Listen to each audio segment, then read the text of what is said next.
Chers amis, bonjour. Il y avait une fois un élève du Baal Shem Tov qui voulait absolument voir Eliyahu Hanavi. Alors il a été voir le Baal Shem Tov, il a dit « Je veux absolument voir Eliyahu Hanavi ». Le Baal Shem Tov a souri, il lui dit « Tu veux le voir ?» Il n'y a pas de problème. Nous sommes maintenant à la veille de Pessah. Alors tu sais ce que tu fais, tu vas dans une maison, je vais t'indiquer, une femme veuve avec 6 enfants, et tu vas faire Pessah là-bas. Et donc il arrive à la maison là-bas, il a dit voilà, je voudrais passer Pessah ici. La famille, il lui a dit ne vous inquiétez pas, j'ai de quoi manger, vous nourrir tranquille. Passe Pessah tranquillement, tout s'est bien passé. Il revient chez Baal Shem Tov, il lui dit la vérité, j'ai pas trouvé Eliyahu Hanavi. Alors on lui dit regarde, tu vas retourner les derniers jours de Pessah. Et qu'est-ce qu'il fait? Il retourne les derniers Acharon chez le Pessah. Et avant de frapper à la porte, les enfants disent à leur mère, écoute maman, comment on va faire? On n'a pas de quoi manger pour les derniers jours de Pessah. Il dit t'inquiète pas, Dieu nous a envoyé Eliyahu Hanavi le premier jour, Dieu nous enverra Eliyahu Hanavi les derniers jours. Il a compris qu'il était Eliyahu Hanavi. Et il a passé les derniers jours et il a donné à manger. Nous sommes chez Shabbat Parashat Vayakel Pekoudé. Nous savons tous que les parachiotes Vayakel Pekoudé, comme Parashat Trouma, comme Parashat une partie de Kitissa, et donc finalement, la Torah nous montre ici que l'importance de la construction du Mishkan. Suite après la faute du Vaudor, la construction du Mishkan est une forme de réparation, que Dieu nous a accepté la réparation de la faute du Vaudor. Et on voit l'empressement que les Juifs ont contribué à donner pour construire le Mishkan, jusqu'à qu'on a été forcé de dire aux Juifs « Stop, vous avez assez donné ». L'enthousiasme, la chaleur, l'envie de vouloir faire. Quel rapport entre le fait de construire un Mishkan et cela permet la réparation de la faute du Vaudor, Chet HaEgel. Chet HaEgel, c'est une faute de l'idolâtrie. Il ne faut pas penser que l'idolâtrie, c'est uniquement se prosterner devant une idole, prendre un autre Dieu. L'idolâtrie, les commentaires nous disent que Avodah Zara, c'est Avodah Zara, travail étranger, traduction littérale. En d'autres termes, toute chose que nous faisons qui n'est pas au service de Dieu, eh bien, c'est une forme d'Avodah Zara. Et ça, on peut l'apprendre du Mishkan. Le Mishkan, c'est une construction physique et matérielle. Et Dieu nous demande de le construire, et en le construisant, ça permet en réalité, comme la vie d'un juif, manger, boire, dormir, certes, c'est manger, dormir, boire, c'est purement et simplement matériel. Et bien dans le judaïsme, bien que c'est matériel, ça s'appelle spirituel. Ça s'appelle servir Dieu malgré tout. Servir Dieu, c'est pas uniquement aller s'asseoir dans une synagogue et prier, étudier. C'est faux. Le vrai service de Dieu, si je peux me permettre, ce n'est pas à la synagogue, ce n'est pas à la yeshiva.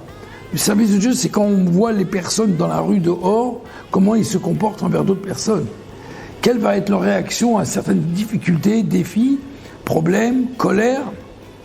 C'est là où on va voir ces gens-là, comment ils vont se comporter là, comment nous on va se comporter, et c'est là où on pourra dire, ah, cet homme-là, il prend la Torah, et il la fait descendre dans le monde, et il l'utilise concrètement. C'est pas uniquement qu'on est religieux dans les côtés spirituels purement et simplement l'étude prière, mais on est un homme pratiquant, une personne pratiquante, croyant en Dieu, dans la vie de tous les jours, manger, dormir, se promener, partout ce qu'on fait un juif invite toujours Dieu. Et qu'est-ce qui dessine le maximum de cela? C'est le Mishkan.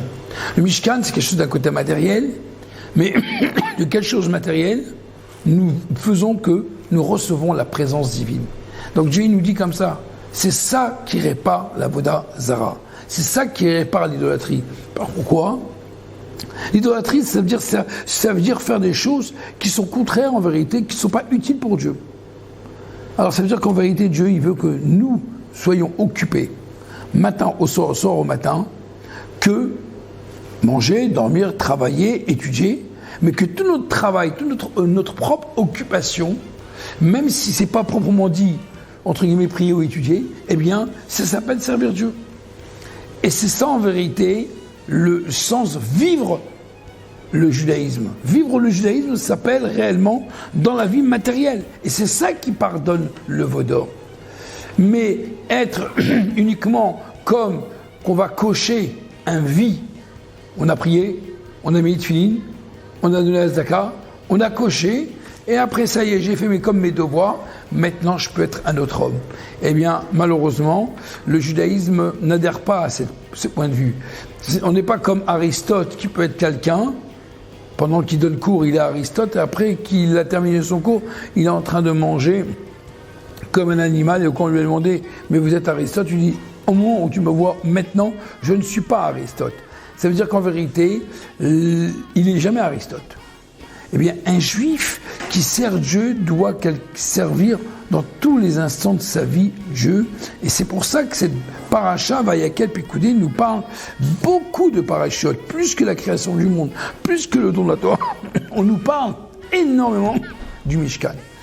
C'est pour ça que c'est l'occasion, maintenant qu'on arrive à quelques semaines de Pessah, l'importance de chacun parmi nous de recevoir des invités. Nous faisons un seder communautaire, le premier d'ailleurs du 92 Sud, il y a maintenant 30 ans, et c'est important que chacun n'invite pas uniquement ses frères et sœurs, qui est très bien, s'ils ont besoin d'être invités, d'être en famille, on est toujours content d'être en famille.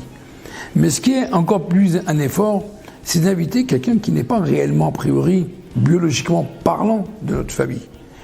Parce qu'en vérité, le peuple juif est une seule famille. Là, c'est plus difficile. Alors, mais malgré tout, on organise un seder communautaire pour les personnes nécessiteuses, pour les personnes qui sont seules, pour les personnes ne connaissant pas vraiment faire le seder. C'est toujours plus agréable d'être dans la même table et passer une bonne soirée.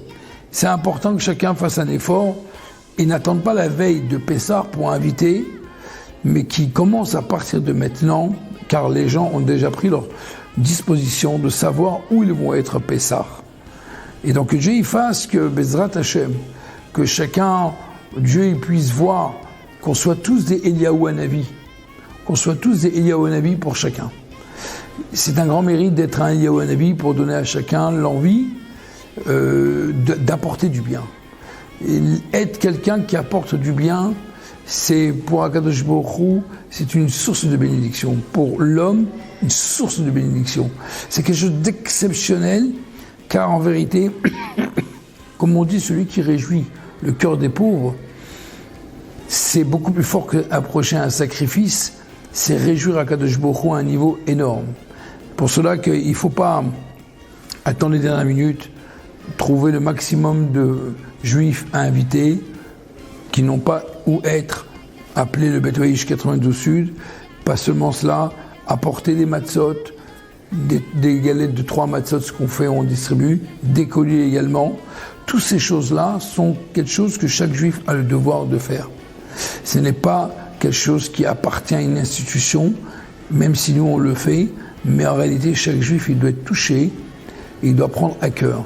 Soyons tous des Eliyahu Hanavi à la veille de Pessah, de manière que le soir de Pessah, si Dieu veut, Eliyahu Hanavi viendra à notre porte matériellement, de manière qu'il nous sorte de cet exil, donc qu'on puisse tous arriver, si Dieu veut, en Eretz, à Kodesh, à Yerushalayim.